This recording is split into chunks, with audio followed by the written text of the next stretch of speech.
लोग अपनी बात सही साबित करने के लिए दूसरों को क्रिटिसाइज क्यों करते हैं? नमस्कार। सच बात यह है कि मनुष्य का माइंड इम्बैलेंस है। Mind means imbalance. तो इम्बैलेंस जो करना है तो अब वो अपने आप होता ही जाता है।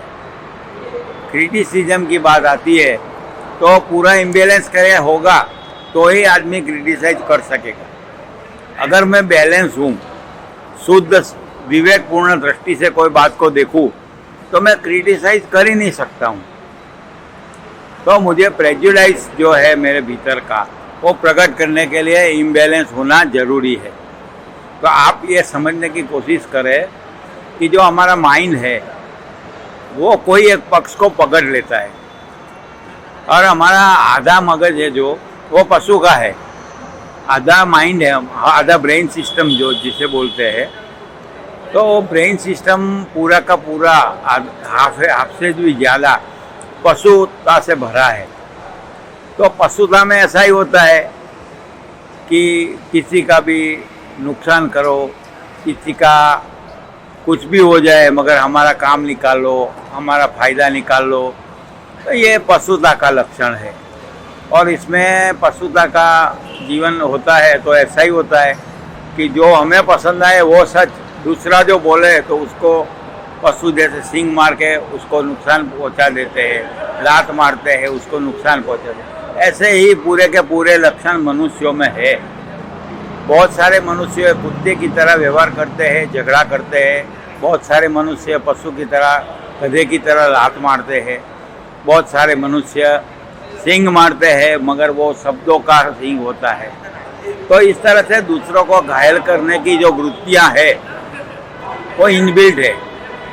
तो जब तक प्राण ऊर्जा को योग और प्राणायाम के माध्यम से ठीक करने का पूरा प्रोसेस नहीं होगा तो प्राण ऊर्जा हमारी ठीक होगी तो हम में से क्रिटिसिज्म अपने आप निकल जाएगा। ओशो जैसे बुद्ध पुरुष या दूसरे साधु संत क्रिटिसिज्म करते हैं तो उसकी वजह यह होती है कि उसमें किसी का कल्याण होता है, उसकी लिए करते हैं। उनको कोई फ़ायदा नहीं लेना होता है, उनमें कोई नेगेटिविटी नहीं होती है, वो मनुष्य के कल्याण के लिए क्रिटिसिज्म करते हैं। तो क्रिटिसिज्म किस एंगल से होता है वो भी देखना है, एक बात। दूसरी बात, क्रिटिसिज्म में पूर्वग्रह आ जाता है। तो पूर्वग्रह आएगा तो सामने वाले की टीका निंदा और उसको ज़्यादा वेटेज देना होगा, उसकी नेगेटिविटी को, उसकी बातों को, उसके शब्दों को। जैसे किसी को भी निंदा टीका करनी है तो उसको एग्जैगरेट करके उसको ज़्यादा बढ़ा चढ़ा के बोलेंगे तो ही लोगों को टच होगा। दूसरा क्या है कि हमारे अंदर जो संस्कार पड़े हैं वो यही है कि अगर किसी को गलत साबित करना है तो हम सच है ये साबित करना पड़ेगा। हम ये सोचते ही नहीं है कि हम सच भी हो सकते हैं, सामने वाला भी सच हो सकता है। ज़्यादातर लोग यही सोचते हैं कि हम ही सच है तो दूसरा कभी सच होना नहीं चाहिए। सत्य यह है कि सत्य हजारों डायमेंशन से बना है, यानी हर व्यक्ति का अपना सत्य होता है और एक परम सत्य होता है। तो उसके अनुसार आदमी को व्यवहार करना होगा, मगर आदमी ये बात समझ नहीं पाता है तो पूर्वग्रह और परेशानियों से वो भर जाता है।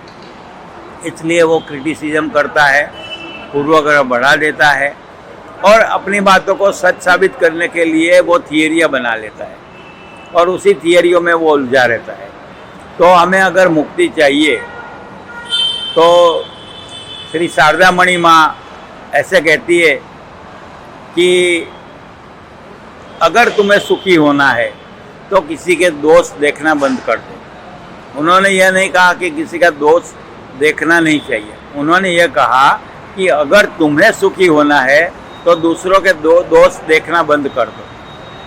तो हम बहाना बनाएंगे कि भाई हम किसी का दोष ना देखें तो क्या उसका पूरा होने दे, ये कर दे, वो कर दे, यानी हम उसी में भी थियरी ढूंढ लेंगे। तो हमारा मन इस तरह से काम करता है इम्बैलेंस में। तो प्राण ऊर्जा को मन के भीतर गहरे तक ले जाना है, पूर्वग्रहों से मुक्त करना है। तो जैसे जैसे प्राण ऊर्जा मुक्त होगी वैसे हम विवेक से व्यवहार करेंगे। सामने वाला गलत है हमेशा गलत ही रहेगा ऐसा पूर्वग्रह नहीं रखेंगे। तो प्राणायाम से, ध्यान से हमारे में विवेक दृष्टि जगेगी और उसका परिणाम बहुत ही अच्छा आएगा और उसकी वजह से ही हमारे जीवन में शांति मिलेगी, आनंद मिलेगा, प्रेम बढ़ेगा। तो हमें इसके लिए प्रयास करना चाहिए और इस तरह के पूर्वग्रहों से मुक्त होना जरूरी है।